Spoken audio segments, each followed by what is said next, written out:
Giberão, vamos falar do New York Knicks. Vamos lá. Bora. Filadélfia é coisa do passado, deixa para a próxima temporada. Nós quebramos recordes ontem. Vamos falar desses recordes, né? Nós igualamos o recorde de bolas de 3 pontos em um jogo de playoff na história da NBA. Nós quebramos o recorde. Nós quebramos o recorde no primeiro tempo, né? E a bola caiu, né, meu filho? Diga aí, tá feliz? Não tem como não ficar feliz com o time convertendo 11 bolas de 3 no primeiro quarto, né? Eu vi ali muitas semelhanças ali de um Landry Shamet em determinados pontos, vi uma camisa 30 nas costas dele, sabe? O Miles McBride, enquanto a gente tá trocando essa ideia, ele tá lá convertendo mais uma bola de 3 no estádio do Philadelphia, né? Depois que todo mundo já foi embora. Então, cara, o New York Knicks basquetebol é isso, velho. Esse time que a gente tá vendo agora, eu acho que é o que eu vi, é o que o Leon Rose viu, é o que Mike Brown viu, é o que todo mundo, assim, idealizava pro New York Knicks jogar basquete, sabe? Mesmo na ausência do OG Anunoby, jogou um basquete de alto nível, espaçando a quadra, jogando rápido, pegando muito contra-ataque, defesa muito intensa, dobrando certo, sabe? O New York Knicks só teve pontos positivos nesses últimos jogos. Na verdade, desde o jogo 3, 4 ali, que a gente tava perdendo, né, por 2-1, desde o jogo 3, que a gente tava perdendo por 2-1 do Atlanta Hawks, parece que deu um chacoalhão dentro do vestiário e falou assim, e aí, rapaziada, vamos tomar vergonha na cara ou não? E aí, Michael Bridges, suas 5 picks de draft valeu pelo quê, irmão? Porque você tá com uma média de 7 pontos por jogo aí e saiu quase zerado no último jogo. E aí o time virou essa máquina, mano. E agora, velho, assim, sendo bem sincero, o que eu assisto do New York Knicks, não tem um time que pare a gente na Conferência Leste. Questão de consistência, elenco, espaçamento, jogadores que defendem meio perímetro, Karl Anthony Towns, uma série que a gente tá vendo ele defender bem, ele ainda tem aquele problema de, né, não se controlar nas faltas, mas só que quando precisa dele, ele tá ali sendo um dos melhores pivôs passadores de toda a NBA. Então, cara, o New York Knicks basquetebol só não é à toa que eu tô desde 2010 sofrendo por esse time, agora eu estou sorrindo pela primeira vez. Amém. Primeira vez. Marcela, Karl Anthony Towns, double-double de novo. É o cara que fez mais double-doubles na liga nessa temporada e vai continuar fazendo porque ele é esse cara que entrega. E, cara, assim, ele tava passando bola como o Magic Johnson ontem. Joga e olha pro lado contrário. Sabe o que eu gostei muito do Nicão? É que a gente tava falando que eles dependem muito do Jalen Brunson. E eu achei muito bom esse último jogo ser um jogo que o Brunson não precisou meter 35 pontos para eles terem uma vantagem boa contra o Philadelphia. Ele teve bom aproveitamento, finalizou, fez acho que uns 22 pontos, se eu não me engano. 22. Finalizou bem, escolheu bem os arremessos e ainda conseguiu distribuir para o time, mesmo sem... O OG não jogou ontem, né? Se eu não me engano. OG não. Então, mesmo sem o OG. Então, achei isso muito bom para os próximos jogos que o Knicks vai ter. Não depender tanto do Jalen Brunson, ver o elenco todo jogando em sintonia. Isso daí é um diferencialzaço. Não, ele ter jogado menos de 30 minutos assim é alguma coisa surreal, pô. Exato. Sabe? Manteve o cara tranquilinho, deixou ele descansar, a gente já tava com o jogo controlado, não precisou fazer o estilo Tom Thibodeau, né? Deixa o cara até ele sangrar 40 minutos em quadra e a gente saiu com a vitória, sabe? Essa é uma dos benefícios de ter o Mike Brown como técnico em 2026. Eu costumo falar aqui, né? Já falei algumas vezes, volto a repetir. Eu não gosto do Jalen Brunson fazendo 22, 24 arremessos por jogo. Eu gosto do Jalen Brunson fazendo 15, 17 arremessos por jogo. Eu acho que tem que dar a oportunidade de outros caras entrarem e esquentarem no jogo, cada um ter seus 10 arremessos. Não dá para depender ele fazer... Eu prefiro que ele faça 22 todo jogo, mas que cada um faça 12, 14. Não dá, falei isso, né, uns 2 ou 3 programas atrás. Ele teve jogo agora contra a Atlanta, por exemplo, e tal, porra, arremessando 25 bolas, porra. 24 bolas, não precisa disso, entendeu? Então, assim, esse é o jogo, isso que está sendo feito tá perfeito. Eu concordo com o Guibeira. É o time que, cara, vai encontrar um Wolves, vai encontrar um Spurs ou vai encontrar um OKC na final da NBA e vai jogar de igual para igual. Jogando dessa forma, com mais experiência, com uma fisicalidade maior do que qualquer time desses que passe. A fisicalidade só é mais encontrada ali nos Wolves. Se a gente pega, né, os outros 2 times, a gente tem mais força física, a gente tem um jogo mais aguerrido também. Então, assim, a gente não vai. Mas o que eu quero que o Guibeira fale, eu quero que coloque na tela, porque você falou um negócio sobre as picks que o Knicks cedeu para ter os jogadores. Coloca como foi construída essa formação do quinteto titular do New York Knicks. A gente vai dar uma olhada se valeu a pena. Porque, assim, o Knicks foi para um all-in, né? A gente viu que foi para um all-in há 2, 3 temporadas atrás. Tipo assim, é agora ou nunca. Quando a gente traz o Jalen Brunson e a gente começa a e a gente vai para o playoff com oportunidades da gente conseguir melhorar a equipe, a diretoria falou, tá, então vamos tentar fazer isso? E muita gente achou que foi maluquice o que o Knicks fez. Coloca, por favor, aquele que tem ali os 4 anos. Ah lá, essa daí, ó. Guibeira, Bebê e Marcela. Essa construção dos titulares, ela foi feita da seguinte forma. Aquilo ali, 4 anos, 104 milhões, é um absurdo. Aquilo ali, porra, tu não vai ver nunca mais na liga. Não, tu nunca vai ver. mais. Nunca mais. É a estrela mais barata da NBA hoje é o Jalen Brunson. O coração da nossa equipe, ele foi trocado por um Ken Reddish que tá lá na China, tá? Mais uma pique de primeiro round ali, tá? Aí veio a maluquice. 5 piques de primeiro round para um Mikal Bridges que, nessa época, lá em Brooklyn, fazia 30 pontos por jogo. Fazia. 28, 25. Nossa, mas E aí você traz um OG Anunoby por um Quickly e um RJ Barrett. excelente troca, excelente. Um Cat pro Julius Randle, DiVincenzo e uma pique. Ótima troca também. Nossa. Foi bom aí? Porque todo mundo falou que era maluquice. Agora é bom? Bom demais. A única coisa que eu achei ainda um pouquinho maluquice é a do Mikal Bridges, mas vendo o elenco funcionar em conjunto e trouxe 3 amigos, né, da outra energia, valeu. Mas, pô, as outras são ótimas. O Mikal Bridges não fica... Ele nunca ficou um jogo de fora, pô. Exato, ele entrega, né? E ele defende, também ajuda na defesa. Você ficou também meio encucado com essas 5 picks aí pelo Mikal Bridges, ô Guibeira? Mano, com certeza, velho. Porque na época eu sempre fui a favor da ideia Michael Bridges no New York Knicks. Porque ele entrega aquilo que a gente precisa. Só que 5 picks, velho, até eu falei que é demais, sabe? É demais, porque você acaba limitando um elenco que poderia ser montado da segunda unidade. Então, o Knicks sempre pecou nos últimos 3 anos aí. Quando chegou na pós-temporada, era o quê? Banco de reservas não tem, é inexistente. Aí quando o McBride estava lesionado, por exemplo, piorou, sabe? Então, conseguiu montar assim, um banco satisfatório agora por conta da agência livre, né? Veio muita sobra ali, jogadores que não acharam continuidade nas suas equipes, como o Sohan, como o Jordan Clarkson, né? Conseguiram assinar com o Knicks, assinou o Landry Shamet, que acabou dando muito certo.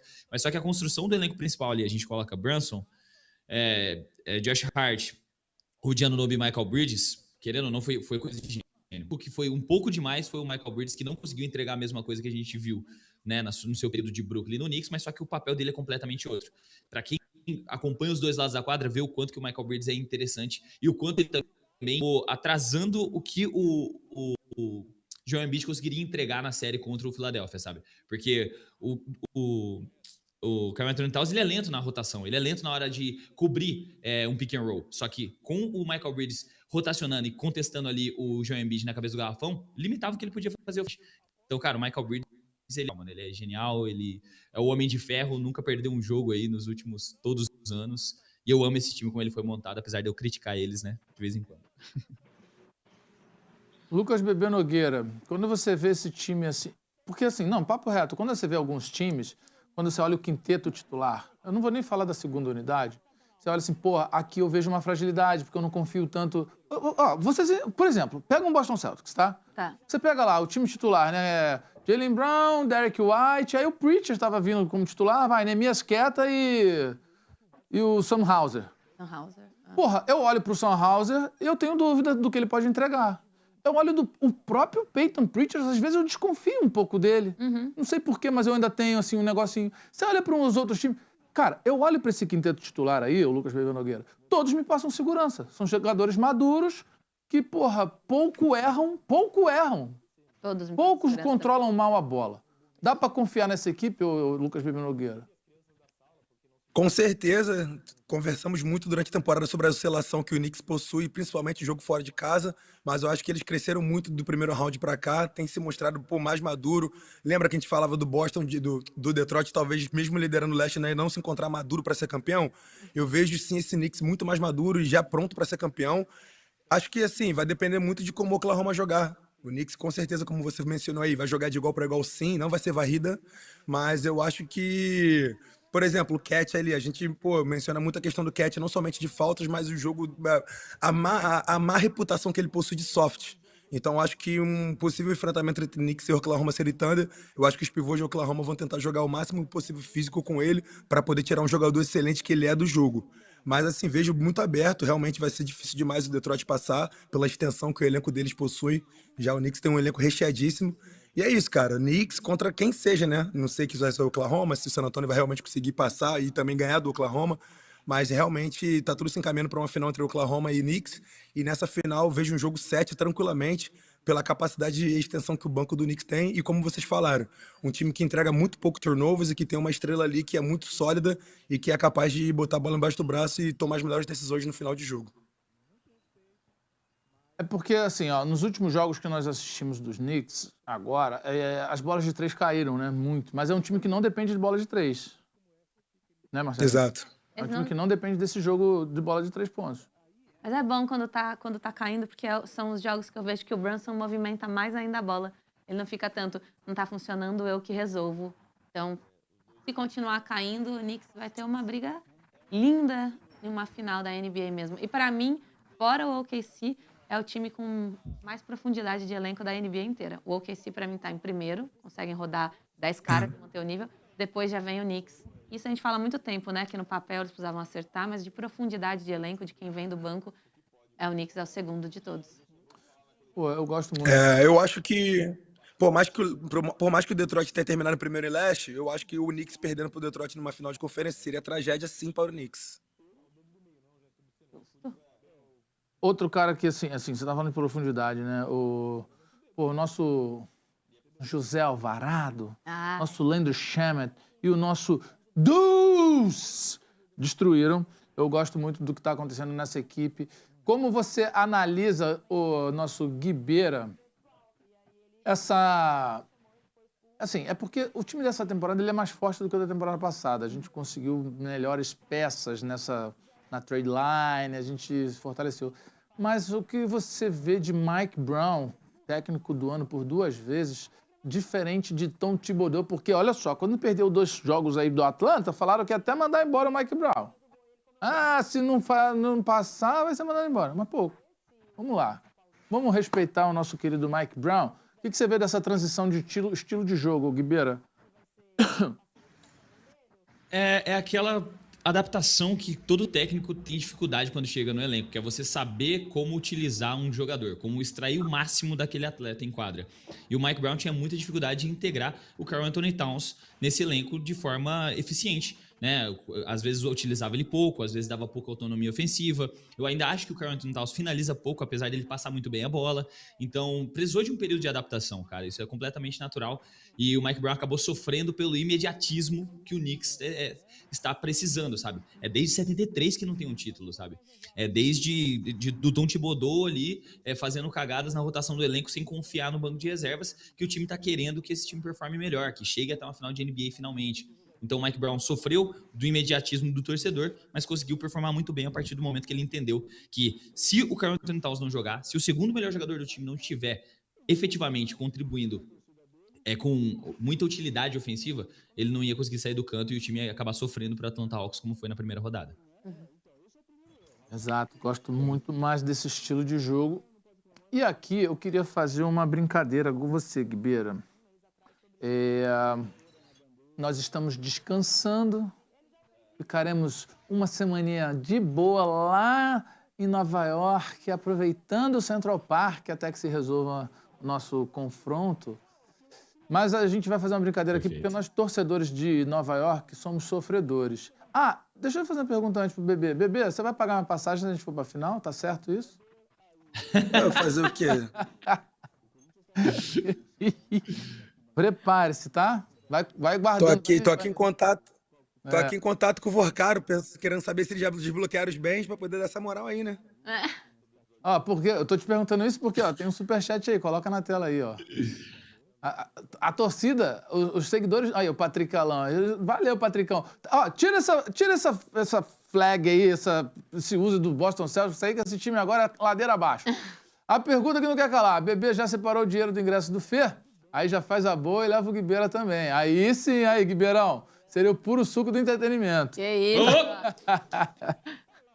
Já faz Tô pensando seriamente em investir pesado nesses dois pra eles chorarem juntos se abraçando lá em Nova York. Imagina só. Uma coisa não vai faltar, Bebê, é o conteúdo, velho. Espero que seja se show de lançar a alegria. gente lá... Vou torcer para que seja choro de alegria. É isso aí, pô.